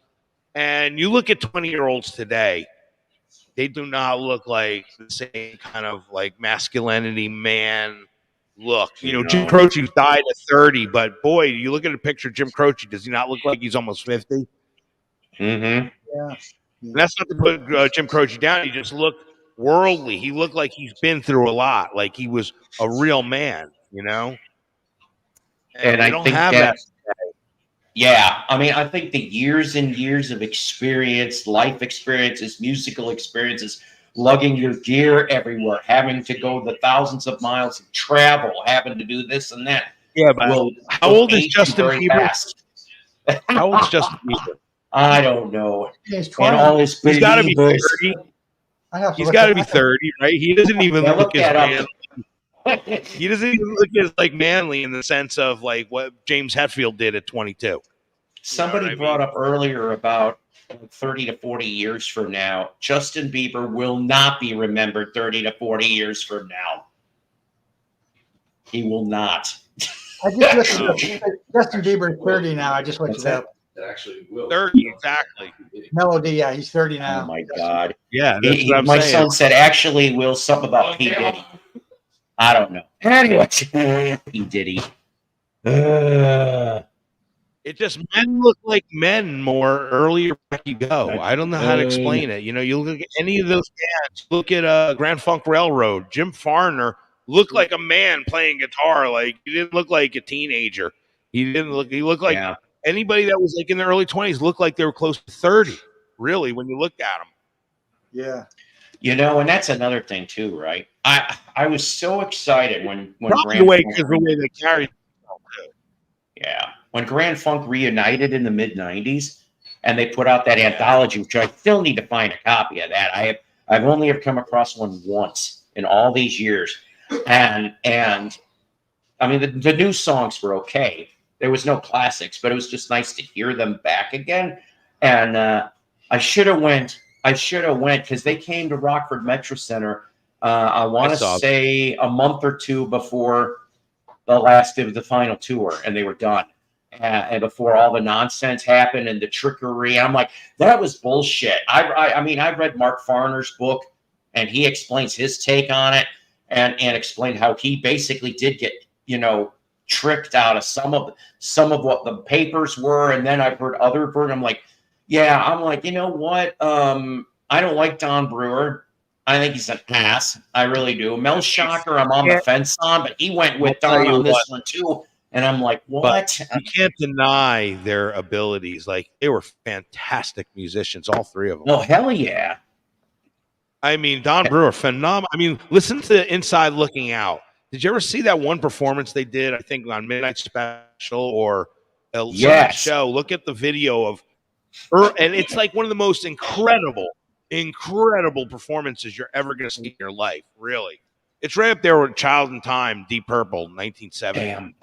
I think, Johnny says, I think you can separate a good artist and not like what they did in their personal life up to a point. That is, look at Phil Spector. And Phil at one point was a genius, and he was crazy. Everybody knew he was crazy too. Now here's the thing, though, right? So with Spector, like Weinstein. I mean, they knew for years the guy was like that. So I mean, and that's the thing. Okay, is that this story didn't come out until years later, when I want to say it was during the original rock and roll album sessions in '74. So Phil's there and produced the original stuff before he hijacked it, okay? And Lennon decided, he's like, fuck this, I'm going to go do the rest of this myself. But there was one day where he duct taped Lennon to one of those chairs, and he pulled out a gun and shot into the damn ceiling. And like, I heard Lennon pissed his pants.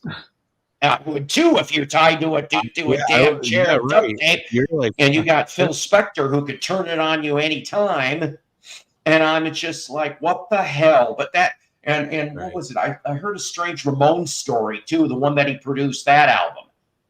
So the Ramones said something. And you got to remember, Phil took the Imagine at tapes all the way to England, away from John. They recorded it so far away. He wasn't going to give up those tapes. And literally, that was after the gunpoint and all that kind of stuff. So John had to approach Phil with like literally eggshells just to get his own tapes back. This is John Lennon we're talking about. I mean, how insane. Piccolina, I kind of agree with you on this. I think the nail in the coffin for Grand Funk was when they were in the coffins on the album cover Born to Die from 1975. And, you know, that stuff. Man, like Skinner on Street Survivors, burning on the album cover. They had to recall it literally. And what I thought was goofy, because I thought Born to Die, you know, for many, many years, I thought Born to Die was the last Grand Funk. I didn't know that great singing, great playing in '76 on MCA with Frank Zappa producing. I have that one. And I'm like, I didn't know any of its existence for many, many years. And I'm going, what the hell is this? And I'm like, and then to hear that, like, I think the first single was a cover of the Contours, Can You Do It? Which I'm like, very strange song choice. But Zappa is on a couple cuts on that album. And then when they released it on CD. I love Queen Bee, though. Queen Bee is a phenomenal. Yeah, Queen Bee from Heavy Metal soundtrack. Fantastic. It's very different from Closer to Home. I mean, really, it's like as far removed. Yeah. You know? Oh, it's kind of like Foghat. When Foghat went like almost proto-punk, like in the early 80s. They kind of went new wave-ish a little bit. Weird. Mm-hmm. Tight shoes. Tight shoes. Zigzag walk. Yeah, it was like very bizarre. It's like they're turning into Devo or something. Like, I have, and I did not. I saw Foghat, but I didn't get to meet any of them. I don't think. I might have unintentionally bumped into Roger Earl, but I can't vouch for that. And so, because he looked like Roger, but I wasn't sure. So the thing is that I won in a record store raffle. They were giving away prizes, and I know some people are going to roll your eyes when I was left with two choices. I could have either gotten the Who Are You album signed. There was a ticket stub and the date to John Entwistle signed it. Okay. Or Foghat Boogie Motel, which is a very underrated album from '79. Yeah, I have that one. Signed by all of them. And I am like, that's what I took. So I have Boogie Motel autographed. Yeah. I probably would have won with the John Entwistle myself. Listen, okay, in my only defense, because like the autograph was faint. That's why. The autograph was faint, and that's why I didn't go for the Entwistle. That's a good. I got that one. That's a good one. I love the cover to that thing too. That's like, honest to God. And would you believe that when Rhino reissued all of the Foghat albums, that was the last one to get reissued? They actually put Zigzag Walk and Tight Shoes before Boogie Motel got put on. I never heard Tight Shoes or Zigzag Walk. Yeah. Yeah. Oh, I want to show some albums that I actually got in the mail. Okay. Check this out. Oh, hang on. Great concert memories. This is unbelievable. This is a radio show. It's 4 LPs. Nice. Check out the lineup. It's the history of like rock concert performances. Incredible. And like you could see like a little bit of the sheet, like, and there's like for each one has its own sheet. But let me just give sheet. Let me just give you a lineup of what some of this stuff is. Literally, they start off with the Beatles at the Hollywood Bowl. That's like the beginning of the show, and they play All My Loving and She Loves You. Then they have an interview with Paul McCartney, and then they have an interview with Pete Townsend. Then they go to the Monterey Pop Festival, and then they have Hey Joe and Eric Burden and the Animals doing Monterey. And then right after that, they go into John Lennon's Toronto concert, and he does Give Peace a Chance with an interview from Yoko Ono. And also Bob Seger was on that concert, and they had him doing Gambling Man. And then after that, it goes to the Doors when he got arrested in Florida. They have a performance from that show doing Light My Fire.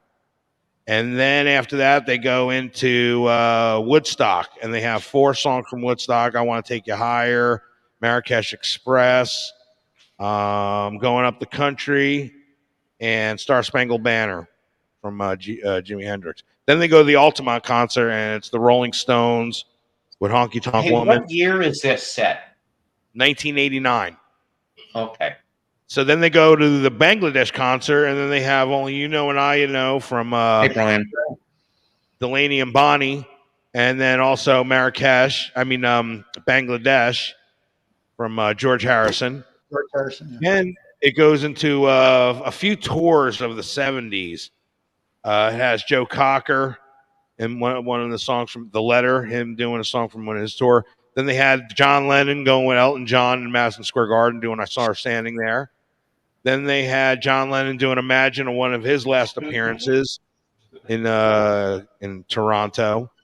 And then they had Peter Frampton doing Show Me the Way from the 70s. Then they had Paul McCartney from Rock Show doing Maybe I'm Amazed. Then they had Leonard Skinner doing a concert from 1976. Then it goes on to Robert Plant doing Stairway to Heaven with Led Zeppelin and Madison Square Garden, their last tour. That's cool. And then they have the Eagles in 1976 doing Take It to the Limit. Cheap Trick doing I Want You to Want Me in Budokan in 1978. We Just Disagree. Dave Mason at the California Jam 2 in 1978. Then they have The Devil with the Blue Dress On at No Nukes in 1979. Then they have them doing Stay with Jackson Browne at that same concert. And there's interviews in between it because then they have an interview with Jackson. You know, that's one thing I never got is No Nukes. I never found a copy of that. I think it was a double album, if I remember right. I've heard of that one. Yeah, it is. Yeah. But I'll tell you, the performances are amazing that they pick out for this. Then they got Hotel California from Santa Monica in 1980. Then they have the big concert for Simon and Garfunkel doing Mrs. Robinson at Central Park in 1981. Then they have the Start Me Up tour, Tattoo You tour, doing Start Me Up with an interview with the band. Then Pinball Wizard in 1982 with The Who. Then after that, they have Roxanne with Sting doing a solo performance in 1981 without the Police. Then they have the You Really Got Me from the Kinks in 1979. Stevie Nicks at the US Festival doing Stand Back. The Beach Boys in 1981 in Washington, D.C. on July 4th. Then they have the Dancing in the Street song to represent Live Aid. Then they have Phil Collins in 1986 doing In the Air Tonight in Wembley. Candle in the Wind in Melbourne, Australia for the first Princess Trust. Then Billy Joel back in the USSR and Russia. And then U2, I still haven't found what I look for at the Voices of Freedom tour in 1987. I'm telling you, what a spectrum. Wow, What a that's spectrum. incredible. Then on top of that, everything. I got this right here. I've heard of it. Good old King Biscuit. Oh, yeah. This is incredible too. A 4-album set as well. Got this for $20, man. This is a phenomenal deal. Now, before you get into that, just give us some highlight because I hate to tell you this, guys. I'm gonna drop you to this.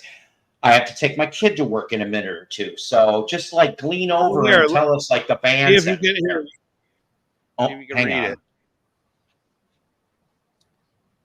You just for Oh, okay. Well, I see Pat Benatar, and I see Silver Eagle Records. This was a mail order. It was a mail order. Yeah, because they did for the Monkees, they did a Silver Eagle, and it almost looked like the that was then This Is Now. So you show. I hate to tell you this, you're pulling a Paul because I'm about ready to wrap this up. I have to. I normally would be on. I was just listening to some Pete some Seeger there and doing some laundry, so I thought I'd come up, but that's okay, no problem. How did I say I want to go? I don't want to be no Bob Seger. I don't want to sing any of his Bob songs. Okay, so this is the Fog Hat one. Hey, that's some classic stuff right there. Oh, I got that. I love that record. Great record. That is a great record. I love Fog Hat. That's a good band. They're 70s stuff. Yes. Well, for the Psycho Platters, he's going to be signing I'm a little late. I noticed you were on, so I just now when I was coming down to sometimes I'll listen to some records or I'll come on and do a few things like fill up folders for my show and stuff. And I happened to see you on there, so I thought, oh shit, I'll get on. But that's I apologize. My day has been weird. That's why everything shifted to tonight. I normally be on Saturday earlier.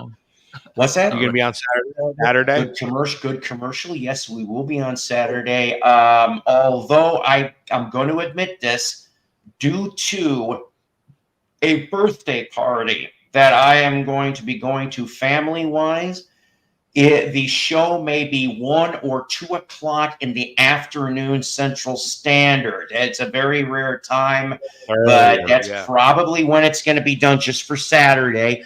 because, like I said, the party's in the 4:35 p.m. time period. And by the time I come back, I'm really not going to be in the mood to do one. So that's why we're going to do it at that time in the afternoon. So anybody that could show up from around, like I said, 1 to 2 p.m. Central Standard to about 4 p.m. Central Standard, we will do it. Good. We'll have some fun. Happy belated birthday to Dave, by the way. Oh, thanks. Yes, Dave. Thanks, Johnny. Happy Thanks, Johnny. Happy birthday, brother. to you. You live in a psycho zoo. 20, you're 20 now or something, or 20 or. I'm 55. Would you believe? 55. He's not legal for a drink yet. He's only 20. Unless it was the 70s and you were in Wisconsin, then you could have drank at age 19, I think it was. I don't remember. Probably. Melody, my brother, how you doing? Good? Hey.